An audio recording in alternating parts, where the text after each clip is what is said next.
Welcome to today's webinar on building a pipeline for future US-India connections. I'm Ankit Jain, Director Midwest for the US-India Strategic Partnership Forum. I'm also leading our education initiatives at USISPF. I'm honored to host this discussion. We have a distinguished panel joining today.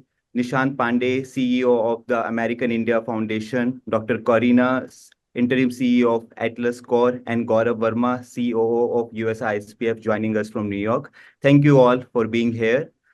As the world's largest democracies, the United States and India share a strategic partnership that is vital to global progress. Today's discussion will explore how the United States and India can collaborate to develop future leaders, promote skilling opportunities, and foster global connections. We will also touch on fellowship or collaboration opportunities between the two nations and academic institutions. The webinar will focus on identifying and fostering these skills, ensuring that both the United States and India can leverage their respective strengths to build a robust talent pipeline. By exploring these areas, the goal is to create a framework that not only prepares individuals for future challenges, but also strengthens the bilateral ties between the two countries, paving the way for sustained economic and social progress.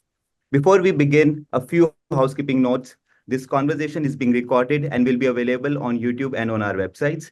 Please feel free to send in your questions via the chat box with your name and affiliation. We'll address as many as possible during the webinar. Thank you. As global partners, how can the United States and India combine resources and expertise to unlock the potential of their youth, creating a skilled workforce that drives economic growth, innovation, and prosperity? I'm delighted to have our guests joining us. Good morning, Nishant. Can you please tell us a bit about the American India Foundation, the work you do, and why is this topic important to you? Thank you. Thank you, Ankit. Can you hear me? Fantastic. Thank you, Ankit. Good morning, good evening to everyone.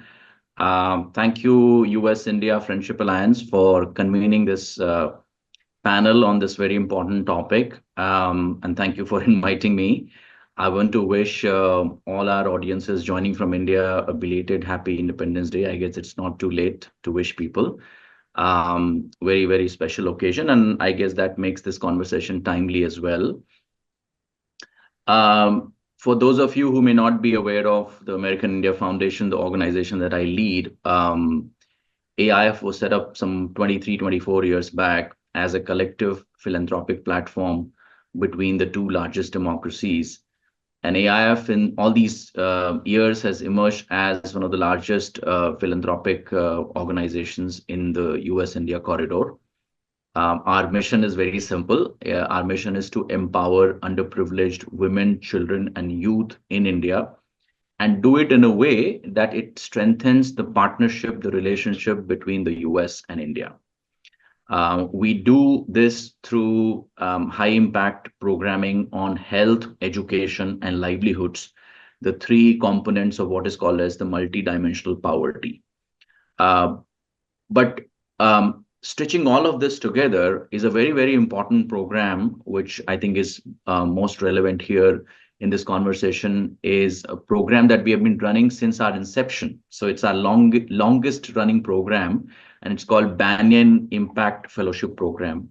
For the first 10 years, it was called Service Corps Program, and then William J. Clinton Fellowship Program. And now for the last 2-3 years, we have renamed it as Banyan Impact Fellowship Program. The branding and the change in branding has been very, very intentional and for good reasons. Close to 600 fellows have graduated from this program in these last 23 years. So roughly about 25 to 30 young professionals per year. And basically, what we do is we recruit about 25 to 30 professionals from the US and deploy them with social organizations to work on social and development projects in India.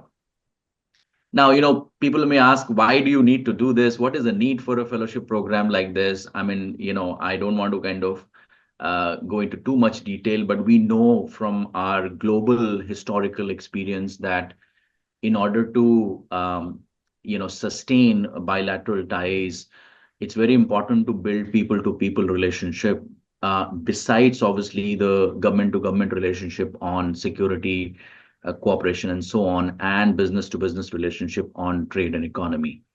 And this is our modest contribution to building people to people and civil society to civil society relationship between the two countries. I want to remind our audiences that there is no Peace Corps in India.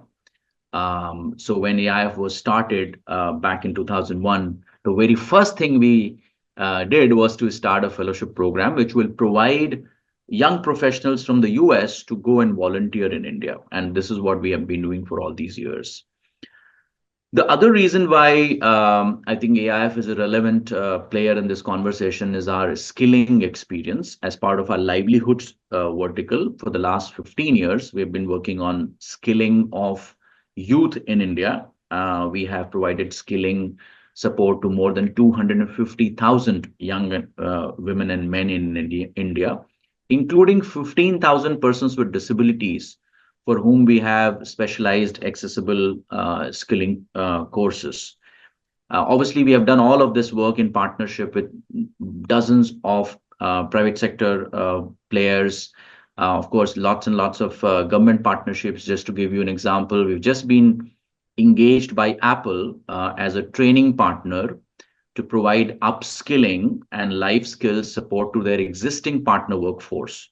So when I say life skills, I'm talking about problem solving, creative thinking, critical thinking, interpersonal skills, and so on and so forth, right? We have also been partners of Dell in their future workspace program. Very interesting. Of course, we are partners of the National Skills Development Corporation, but one interesting example of a government partnership I want to mention here is that the government of Madhya Pradesh has a very interesting program called CM Internship Program, which has about 6,000 youth deployed across 55 districts of the state. And AIF is the exclusive training partner for that program, providing training to internships. So I think there's a large body of work that AIF does on this topic, which is what gives me the opportunity to share my thoughts and my insights with your audiences and with the panel today. I think this is also an important and timely conversation given the recent budget of the government of India, which has allocated a very large sum, if I'm not mistaken, about 2 lakh crores. I don't know what it will translate to in dollar terms, but it's a very large amount. And government is specifically talking about convergence of education and skilling, which is precisely what we are trying to discuss today and explore the opportunities in that space. So I think with that, I will stop my kind of opening remarks. Just a bit on me. I'm an economist by training. Like most economists do, I started off as a banker, but very soon I realized that development sector was my calling. So I've been in the sector for some 25 years. Last 9 years with AIF and last 6+ years as the CEO of AIF. I live in New York. Thank you, Nishant. Thank you for sharing the journey of AIF and the incredible work that you are doing. We would like to invite Corinna for her opening remarks. Corinna, if you can tell us a bit about the mission of Atlas Core and why is this, the skilling and the leadership training, it's important to you. Yes, thank you so much. And also good morning, hello, good day to everybody who's joining us. And thank you very much for organizing this. And I feel very privileged to be here also with Nishant because we're collaborating. So very briefly on Atlas Core, which is an organization that was established, an American organization established in 2006.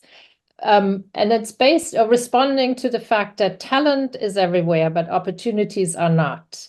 And what we wanted to offer is opportunities to bring together and develop mid-career professionals and at the same time strengthen organization for positive social impact and also for entrepreneurial impact. So it's sort of both sides. We have 2 flagship programs. One is the Atlas Core Fellowship Program, where we also collaborate with the American India Foundation. So we are recruiting, selecting mid-career professionals from emerging, developing countries and give them an opportunity to come to the United States or do it remotely with US-based organizations for work training as well as cultural immersion. And then we also have what we call a virtual leadership institute, which in some ways we created during the pandemic because we couldn't make people-to-people engagement sort of possible.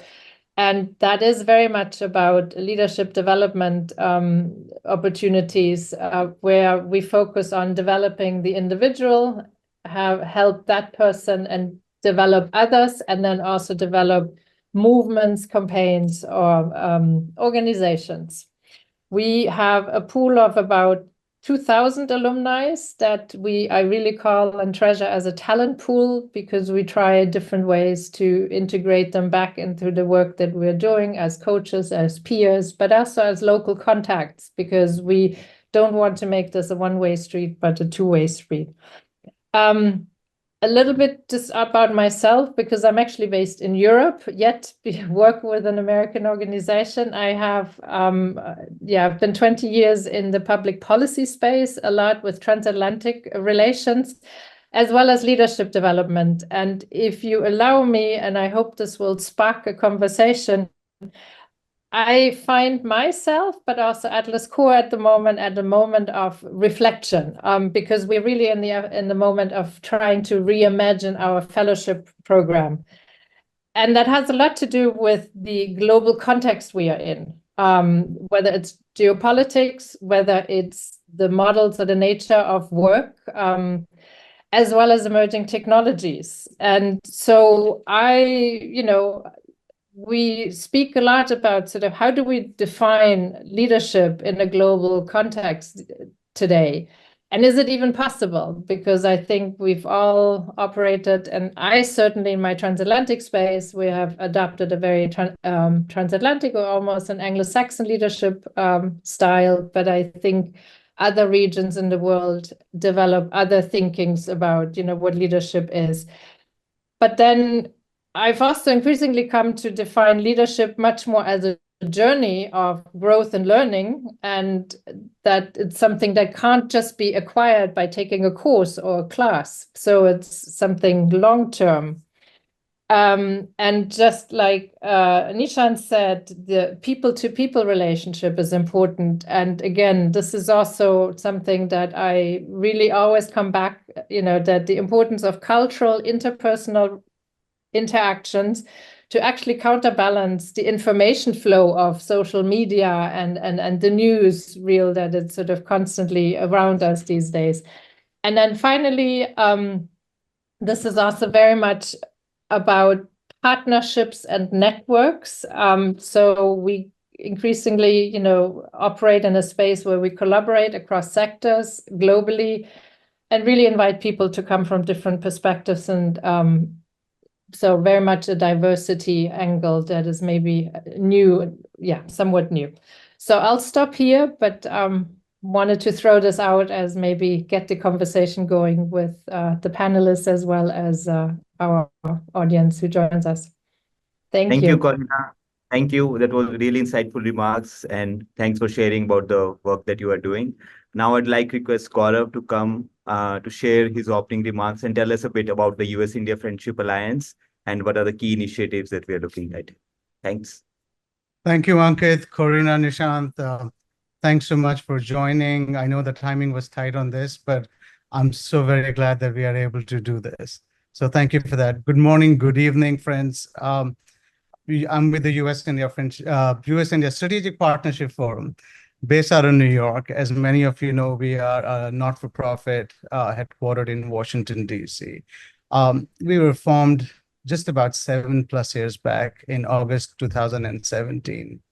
The foundation principles for USISPF was very simple. We wanted to cover the length and breadth of the US-India partnership. So we really divide our work into 3 pillars. The first pillar is the economic commercial partnership between the 2 countries. Many of you interact with us in that pillar, where we have over 400+ member companies.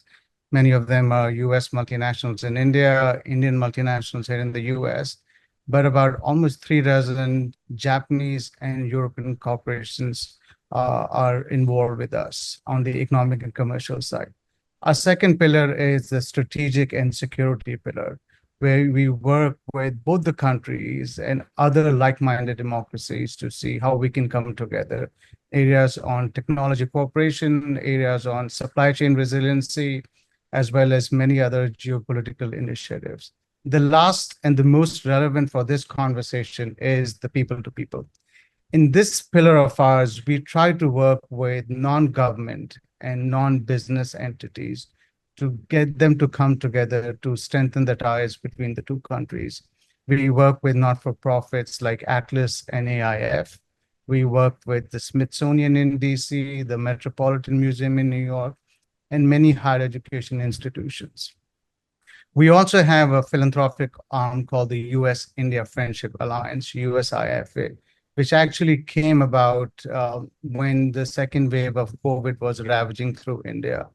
We very quickly got organized. We were one of the largest donors of oxygen concentrators to the country, 34,000 and plus. Our members and board members made donations for large cryogenic containers.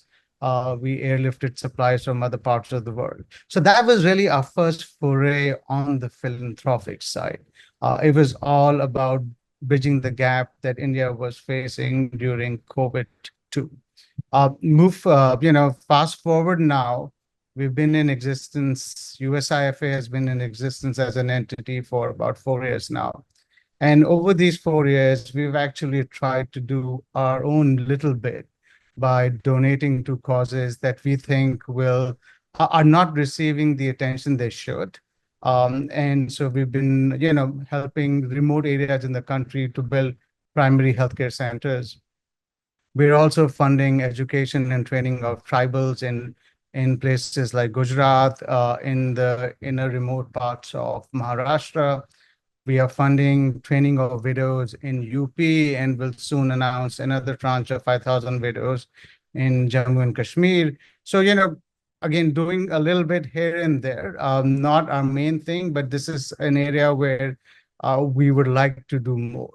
Education and exchange of students and professionals between the two countries is extremely important for us. As India looks to becoming a developed nation by 2047, which is what the Prime Minister has put out in his statements, it is very important that the world gets to see India. It's very important that future leaders from US and other parts of the world get to visit India in their formative years. I often hear people saying, oh, we heard Steve Jobs had gone to India in his early days. Now you have a sitting ambassador who tells you that he was there in India as a Fulbright scholar. So I think from our perspective, the more exchange, the more interaction we can facilitate between the two countries at different stages of early life of a person is extremely important. I'll leave this thought for the discussion. And again, we come at it from the point of view, Nishant has immense experience, so has Corinna in this, but we have a vision. We don't have any experience, but I think we have the right intent over here. In the last 2 decades, the number of students that have gone out of their home country to study has tripled to 6 million, largely driven by Chinese students. I think India is going to do the same thing. And what we want to ensure is, as Indians move out of India as exchange students or on exchange internship programs, there's an opportunity for international students to move into India as well. So with that, I will stop. Ankit, over to you. Thanks, Gaurav.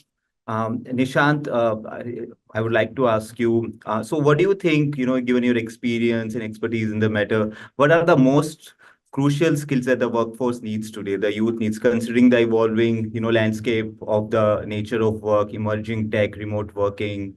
And how do you think can US and Indian educational institutions collaborate to ensure these skills are developed? Thank you, Ankit. Before I answer this question, I wanted to just kind of add to what Gaurav was saying. He mentioned about study abroad and exchange programs and so on.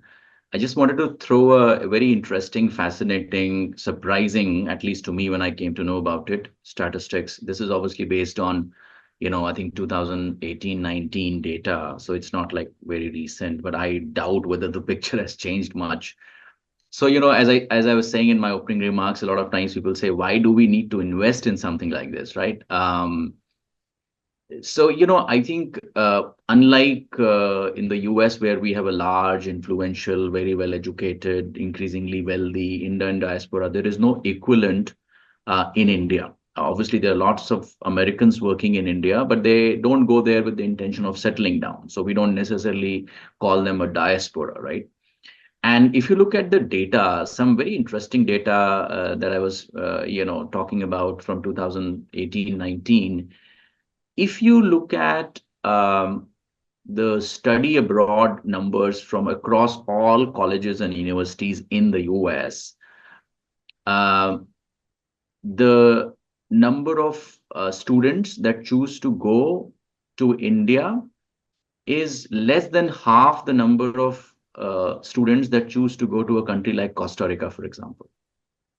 Now, of course, you can, imagine or you can discuss why that is the case, but that is just the fact. Or if you look at the language enrollment rates across all US colleges and universities, ancient Greek has about 12,000 students, ancient Hebrew has about 12,000 students, Arabic has about 30,000 students. All Indian languages combined had 3,000 students. And again, I want to remind everyone that Hindi is no longer the fastest growing Indian language.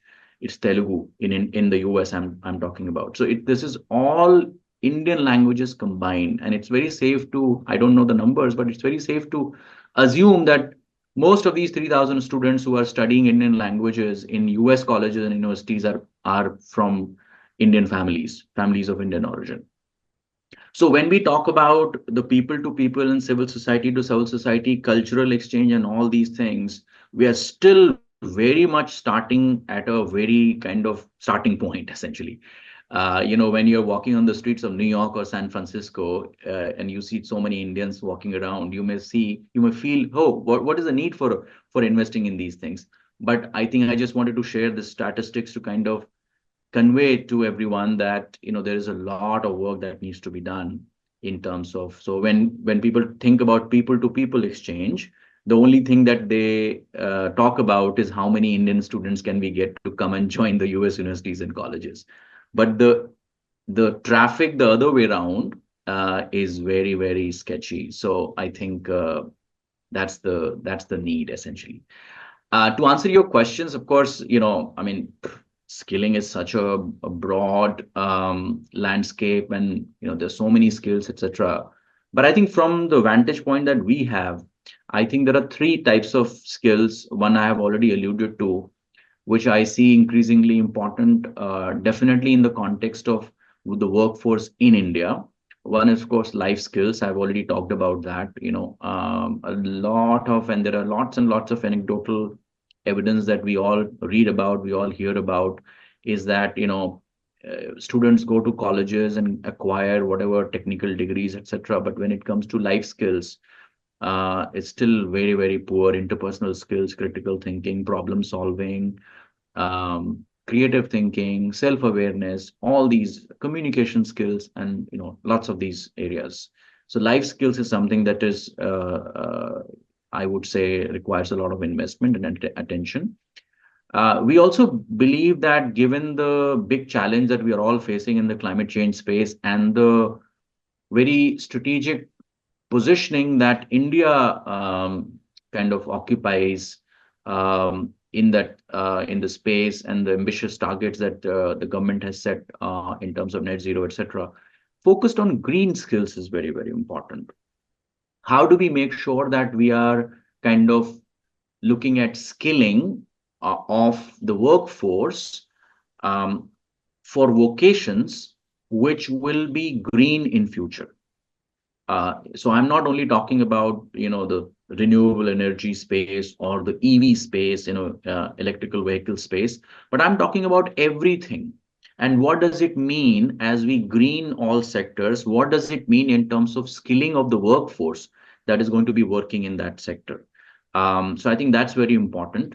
And the third, obviously, is, how do we kind of equip the workforce, or the workforce that will be, or people who will be joining the workforce soon, or the existing workforce, on the use of AI, and how do we use it for making things more efficient, etc. So essentially, I think these are kind of 3 or 4 key skills. Modern workforce obviously requires, in my opinion, 4 key, competencies or abilities.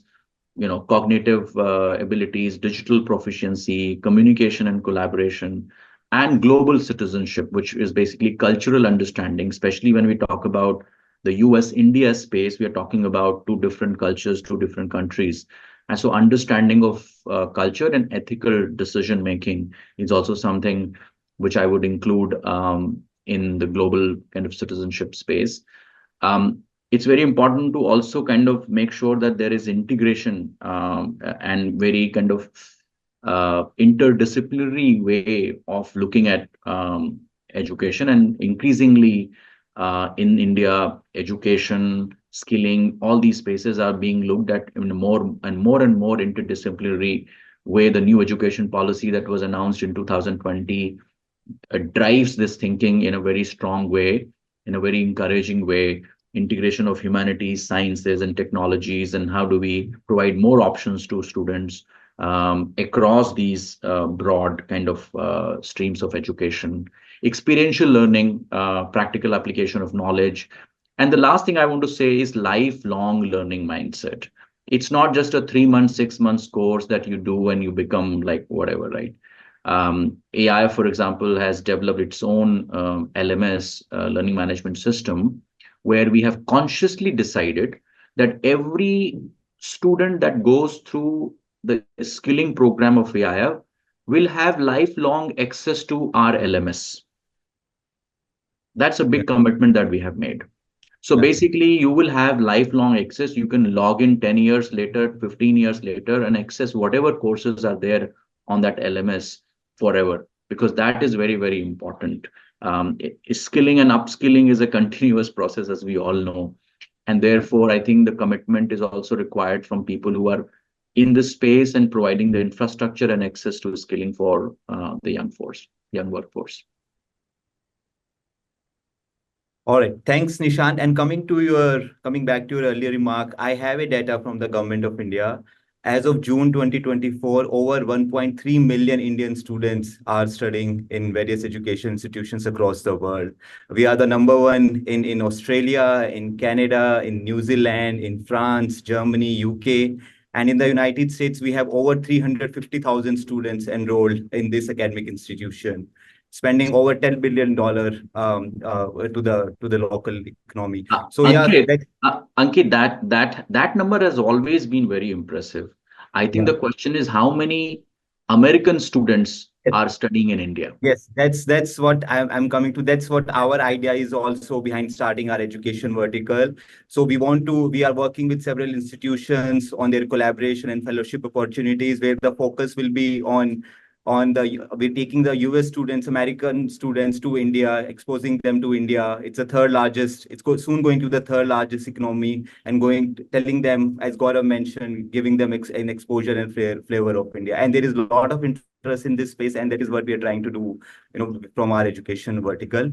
As you rightly mentioned, this number needs to be more from the US to India. Yeah. Coming to Corinna, as you mentioned in your opening remark, that this is a moment of reflection for Atlas Core, with the changing nature of work and emerging tech. So what do you think, with the rapid pace of technological advancement, what strategies can be employed to keep the workforce continuously skilled and relevant in both the countries? Thank you. It's maybe to build on what Nishant said, aside from skills, I second, that there's this sort of need for life skills, but there is also just a knowledge demand as well as a network demand. And then I also wanted to really emphasize, and Nishant mentioned it as well, the self-awareness. And, we shouldn't forget in this whole conversation, we're talking about individuals. And I think everybody deserves to have the opportunity to sort of educate. And we will have these sort of different people who are really, really good in science or humanities or in languages. And then there is this sort of very amorph life skills that, or the knowledges are different. So I really want to stress the diversity, because it's, again, even though we're talking about technological emerging technologies, or whether it's health or climate, we need people who are well versed in these subject matters, but they also need to be able to converse with people who know less about it. So, when it comes to sort of developing sort of your skill set or the knowledge, or your leading capabilities, there needs to be a vision, there needs to be the ability to have conversations and talk, but also listen. And then there needs to be the abilities to sort of share and collaborate. And again, we put a lot of emphasis on leaders. That's why I'm trying to sort of focus more on leading, because I think a lot of people within teams can also take on various leading roles. It's sort of the cultivating of the potential of teams. So whether it's an app, the CEO of Apple or Dell, as Nishant mentioned, as sort of some of the partners, there's a lot of emphasis always on these top people, but we need to have them on all levels. And so, creating the abilities for people to step in, have a sense of belonging, having a sense of contribution. And then, with institutions building development opportunities. So we really go to the lifelong learning that Nishant mentioned, and whether it's in a particular institution or actually also meaning moving out and going somewhere else, because that then goes into the networking or the partnership opportunities. Because I think we can all agree, even the private sector needs to have its, good connections to governments and to research institutions to sort of know the geopolitics, to influence policy, to do advocacy and all. And so, not underestimate how important it is to have these different sectors sort of interlinked. And but I really, really applaud your new efforts to bring more people to India, because I think, and I'm speaking here as a Westerner, I think Europe and the United States needs to engage with other global partners in Asia, in Latin America, even in Africa, sort of more on the same level, and really see it as a true partnership and not imposing a very Western, post-colonial or sort of perspective or attitude on them. India, Africa, they are economic powerhouses. We need to treat them as equals. Thank you. Thanks, Corinna. And I'll request our viewers to keep on sending their questions. We'll just take them in a bit. We have a couple of questions with us. Nishant, coming back to you, what do you think, how can fellowship programs, what roles can the government, the private sector or non-profit can play in expanding fellowship opportunities, especially for ensuring that they're accessible to a diverse group of participants? Yeah, thank you, Ankit. I think before I talk about what I think governments and private sector and non-profits individually, the role that they can play, I think what is very important in my experience is for all these three players to recognize the importance of working together. So often what we see is that, the collaboration that is needed, the realization that we are in it together, I think that is missing. And also recognizing the important role that other players can play is also, I think, very, very important starting point. Of course, the governments can provide a more enabling policy environment. They can create funding instruments, and governments can do so much, right, in this space. But as I said, I think the recognition of the contribution that US-India exchange can play in this space, I think that is the starting point. I'm talking about governments on both sides specifically. I don't want to name countries, but essentially, if you look at the last 30, 40 years, and countries where there is a strong people-to-people relationship, governments have taken the initiative and taken the leadership and actually invested in that. Now, of course, I understand that resources can be a challenge, etc., and that's where I think all of us are kind of chipping in our own modest ways. But I think governments can definitely provide a much more enabling environment. Visas, I mean, we all know the challenges on both sides when it comes to visas. We, in partnership with Atlas Core, so Banyan Impact Fellowship is a binational program. So we send young professionals from US to India, but we also bring young professionals from India to the US. And so we are at the receiving end of all the visa woes that we all know about. So things like that. I think that recognition is something which is very, very important. In terms of private sector, I mean, private sector again can play so much. I mean, one is the investment, so resource provision. And again, that begins with the realization that this is a strategic investment in the workforce development and skills and training and leadership development, which will eventually benefit them. But often the private sector has a very kind of short-term view of, I'm going to give this funding for 2 years. What do I get in return? I understand where they come from, but I think it's a long-term game essentially here. Then private sector can also provide industry expertise, mentorship, which is what we leverage.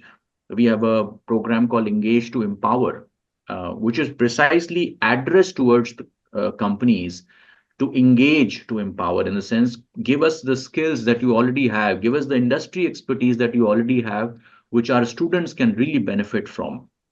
And we work with multiple corporate partners, Bank of America, lots of companies in our Engage to Empower program. And the third one, of course, is very, very crucial, is placement. How do we make sure that there is a focus on placement and internship, etc.? Again, in this budget, Government of India has come up with a new initiative. We are yet to see how effective it will be, but it's a good attempt in kind of bringing convergence across education, skilling, CSR, and a few other kind of verticals. So government has provided a vehicle, a policy vehicle, but now it's up to companies and non-profits to kind of say, okay, how do we collaborate here so that we are able to leverage this enabling policy environment, right? So, yeah, I think there are roles for each of these players, and there is a need to recognize that we can only do this when we work together.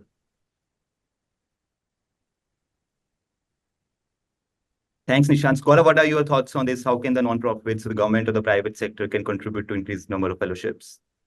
Thanks, Ankit. One thing I wanted to mention to Nishant's point was that the government of India in the past has done a good job, but they were attracting students from the neighborhood and as well as from the African region. Now demand and interest from India is coming from really the Western world, where there is a desire to travel to India. What's of course lacking in government institutions is the infrastructure to support it.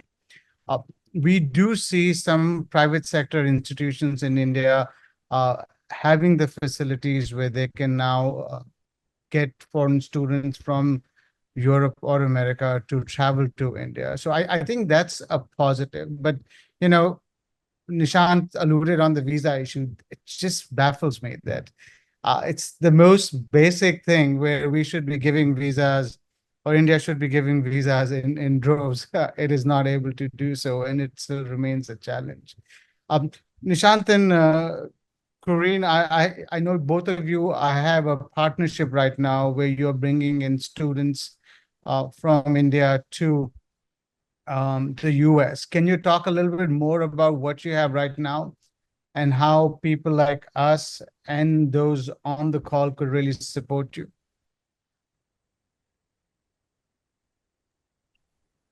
Corinna, you want to go first?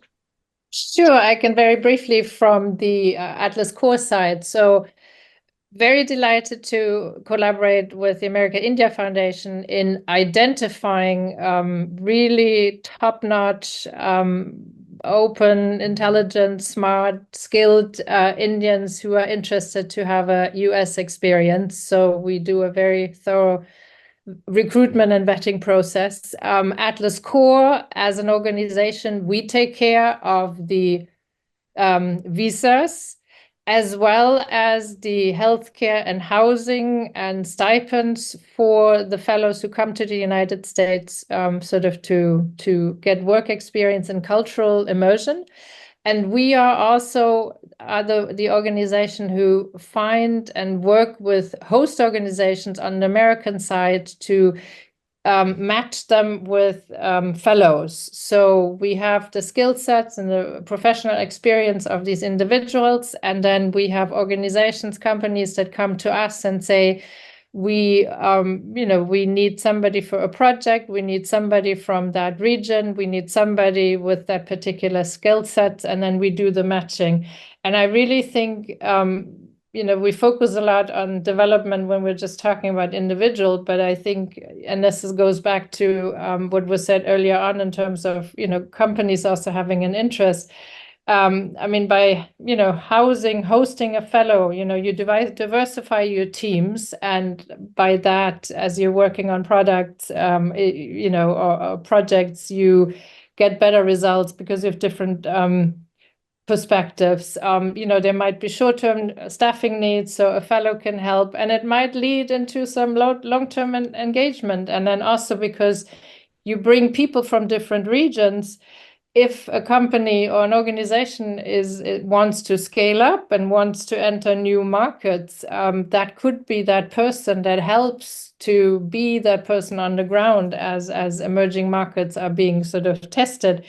And a lot of Americans do not have the luxury of being able to travel because of care responsibilities or financial responsibilities. By bringing international fellows or Indian fellows to the United States and then having them work side by side with American workers is oftentimes also an opportunity to gain some more broader global and cultural understanding for a broader US workforce that might sort of, also lend to different kind of conversations. So this is my part. Nishant, please fill the gaps.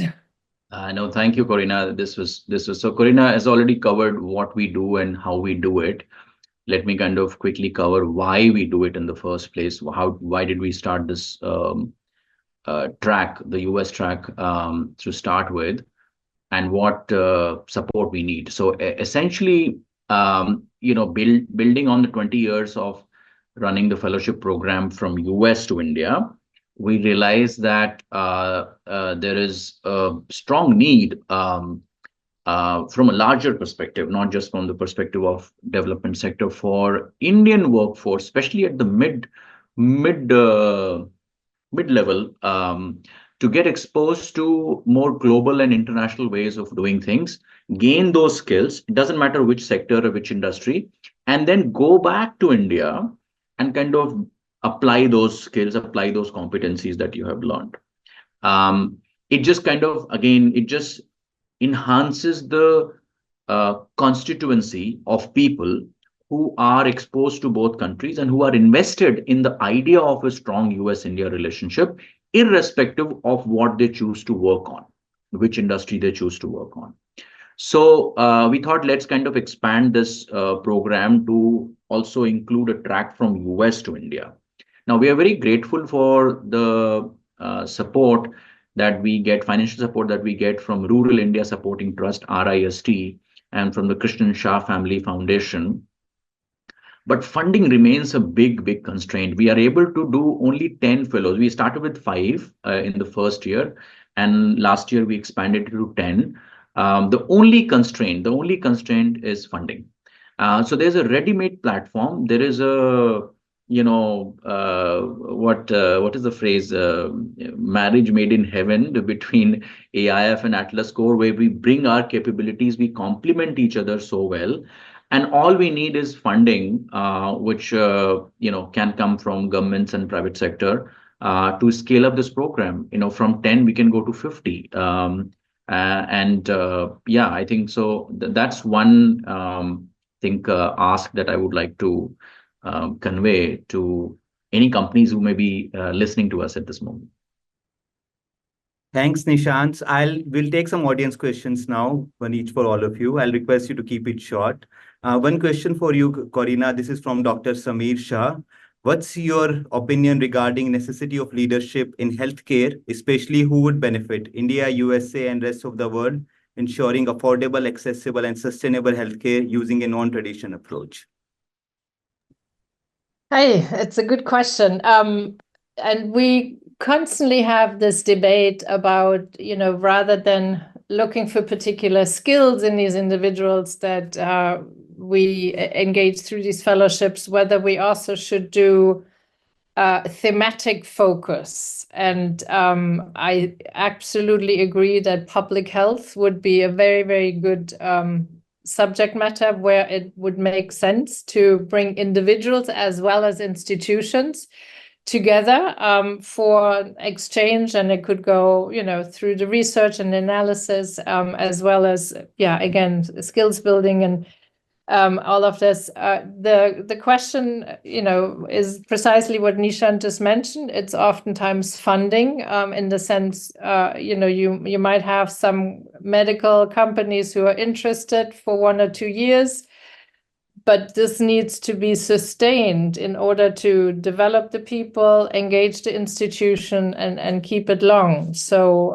oftentimes there have been some really interesting pilots, but then it succumbed. And we're talking about not just investing in a few fellows now, but it's the alumni who could go through a program like that and know how our research being done in different places, different findings, because you have different sort of constituencies with whom you do sort of testing and work. These are the ones that later on go into these companies and sort of work with them and could scale them up and could find these sort of global health solutions. So it's sometimes just really not looking just at leadership as such, but it's sort of improving the standing of a company and the subject matter and the larger geopolitical context. Thanks, Corinna. Gaurav, there's a question for you from Dia Dutt. How can the US-India Friendship Alliance leverage the large Indian diaspora in the United States to help encourage inward mobility of US students to India? I think AIF is already doing a good job getting the diaspora together. I think where we actually need to work with is universities here in the US. To really give us the students to take to India. I think to the extent the Indian diaspora is involved in the academic side, I think they should be the champions within their universities to really push forward their leadership to support a cause like this. Again, as has been said before, India sends almost 300,000 students to the US. That does not notate the point that there were almost 36% student visa applications rejections last year, which makes it the number actually being almost 450,000. So the numbers are big. I think we need to really start seeing traffic go the other way as well. And for that, the Indian diaspora could financially contribute to AIF and others. They could actually push their leadership if they're working in academia to support something like this. So, those are the two areas where I can see them directly playing a role. Thanks, Gaurav. Nishant, there's a question for you from Bhuvnesh Srivastava. What, in your opinion, are the core reasons for low influx of US students to India? Is it quality, mindset, security concerns, low awareness, or basic infrastructure? I think it's all of it.